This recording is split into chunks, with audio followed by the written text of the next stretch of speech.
नमस्कार। कहानी कलश में आपका हार्दिक अभिनंदन है और आज मैं रेहन पर रघु का अगला भाग लेकर उपस्थित हुआ हूँ। रेहन पर रघु का खंड 2 भाग 2। रात घिर आई थी। गांव में सन्नाटा पसरा था। हल्की हल्की झींसियां पड़ रही थीं। सिवान मेंढकों की टर्टर और झिंगुरों के झंझन से गूंज रहा था। ट्रैक्टर के काम शुरू कर देने के बावजूद ठाकुर हारा हुआ महसूस कर रहे थे, क्योंकि चमटोल में किसी तरह की कोई बेचैनी नहीं थी। फर्क आया था तो यह कि हलवाहे अब गांव में और गांव के रास्ते आने जाने लगे थे, सिर झुकाए, आराम से, बिना बोले और दुआ सलाम के। ठाकुरों को लगता कि वे छाती उतान करके उन पर हंसते हुए आ जा रहे हैं। रघुनाथ सोने के पहले बत्ती गुल करने जा ही रहे थे कि सर पर बोरा रखे पानी में भीगता गणपत बरामदे में आया। गणपत उनका हलवाहा था। हलवाही के सिवा घर द्वार के काम भी देखता था। रघुनाथ ने उसके बेटे को अपने कॉलेज से बीए कराया था। उसके बाद उससे एक फॉर्म भरवाया, जिसके कारण वह बाट माप इंस्पेक्टर बना था। इस एहसान को गणपत कभी नहीं भूलता। इस समय उसका वह बेटा एम राम मिर्जापुर में पोस्टेड था। अरे गणपत, किसी ने तुम्हें देखा तो नहीं? नहीं मास्टर साहब। उसने बोरा खंभे के पास रखा और मचिया खींचा। एक बात बता दें, मैं आपको छोड़ूंगा नहीं, भले आप मुझे छोड़ दें। हाँ, यह समय थोड़ा खराब है, जानता हूं। आए कैसे, यह बोलो। गया था मगरू के हिया, मिर्जापुर। सोमारू भी तो वही है ना? मगरू उसे आटा चक्की पर वही काम दिला दिया है और वह पक्का हो गया है इस काम में। तो मगरू कहा कि जाता ओखरा मूसर ढेकी चक्की तो कोई चलाता नहीं। आज और आटा पिसाने के लिए जाना पड़ता है लोगों को 1-1.5 कोस दूर, 1.5 गांवा या कमालपुर। ऐसे में अगर गांव पर आटा चक्की बिठाई जाए तो कैसा रहेगा? सोमारू काफी है संभालने के लिए। बिठाओगे कहाँ? सरकार चमटोल और गांव के बीच में जो ऊसर जमीन दिया है ना, उसी पर, और किसी काम की तो है नहीं वह। रघुनाथ कुछ देर सोचते रहे। पूछना यह भी था कि ठाकरों के लिए छूत तो रोटी और भात में ही है, आटा और चावल में तो नहीं। रघुनाथ हंसने लगे।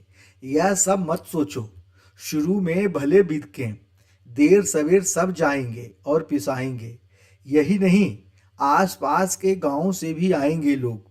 जब चक्की गांव में ही रहेगी तो उतनी दूर कौन जाएगा? बस देर मत करो। और बताओ, कई दिन रहे मिर्जापुर? रहे 10 दिन। एक दिन तो पूछते पाछते गुड़िया बेटी के स्कूल भी चले गए। बड़ी खुश हुई, घर ले गई, अपने हाथ से खाना पकाया, खिलाया, आपका और मालकिन का हाल चाल पूछती रही। चलने लगा तो 20 ठो रुपया भी जबरदस्ती पकड़ाई रही। बिल्कुल नहीं बदली है। बहुत दिन रह गए मगरू के पास? नहीं मास्टर साहेब, सब दिन वहीं नहीं रहे। 3 दिन तो फुआ के ही यहाँ रहे। फुआ का जो सबसे छोट बेटवा है वह वहाँ का डिप्टी मजिस्ट्रेट है, SDM। बहुत बड़ी कोठी है।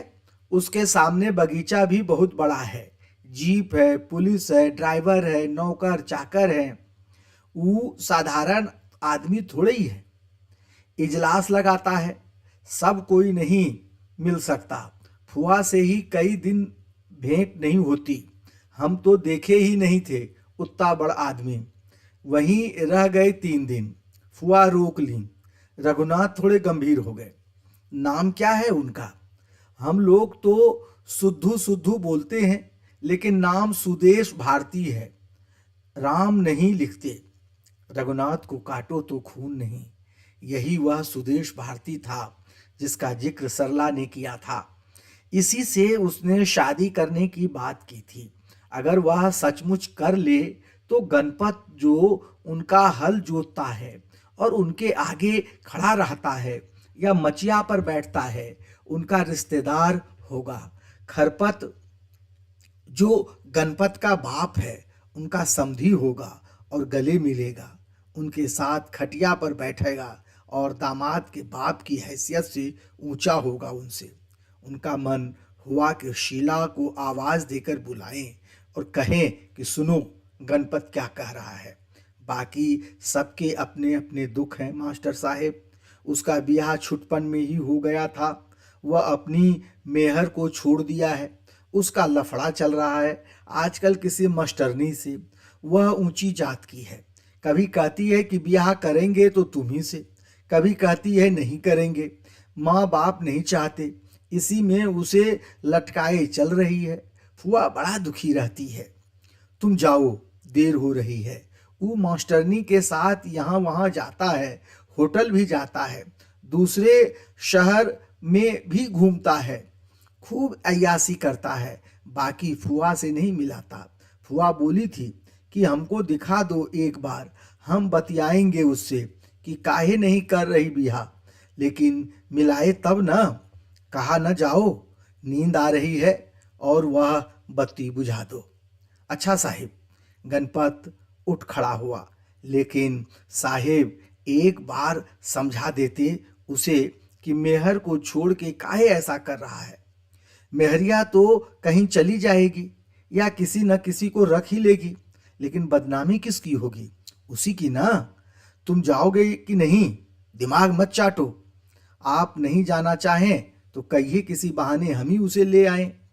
रघुनाथ क्रोध से कांपने लगे। उन्होंने उठकर झटके से बत्ती बुझा दी और उसे ठेल कर बाहर कर दिया।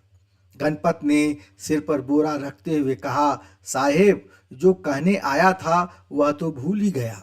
सहसा उसकी आवाज़ फुसफुसाहट में बदल गई। देखिए रहे हैं कि हवा खराब है, नहीं, एक बात कह रहे हैं, ऐसी कोई बात नहीं है, लेकिन पहलवान को समझा दें कि जब तक हवा खराब है चमटोल की ओर न देखें, और देखना क्या, जाएं ही नहीं उधर। रघुनाथ का ध्यान ही नहीं था उसकी फुसफुसाहट की ओर। उनकी चिंता और बेचैनी का कारण दूसरा था कि कहीं इसे सरला और भारती के संबंधों की जानकारी न हो।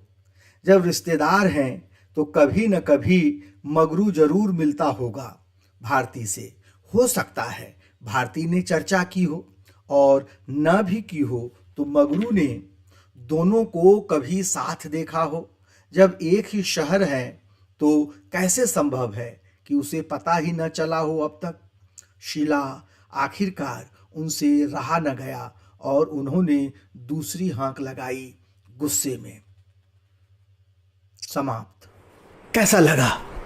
अपने अनुभव या चैट बॉक्स में ज़रूर लिखिएगा और अपने अनुभव से हमें ज़रूर अवगत करवाइएगा, जिससे कि अगर कोई सुझाव है तो उस सुझाव को मैं इसमें अगले वीडियो में इम्प्लीमेंट कर सकूं, उस सुझाव को शामिल कर सकूं और अच्छे और बेहतर वीडियो लेकर दोबारा आपके सामने उपस्थित हो सकूं। तब तक के लिए आज्ञा चाहता हूं। बहुत बहुत धन्यवाद।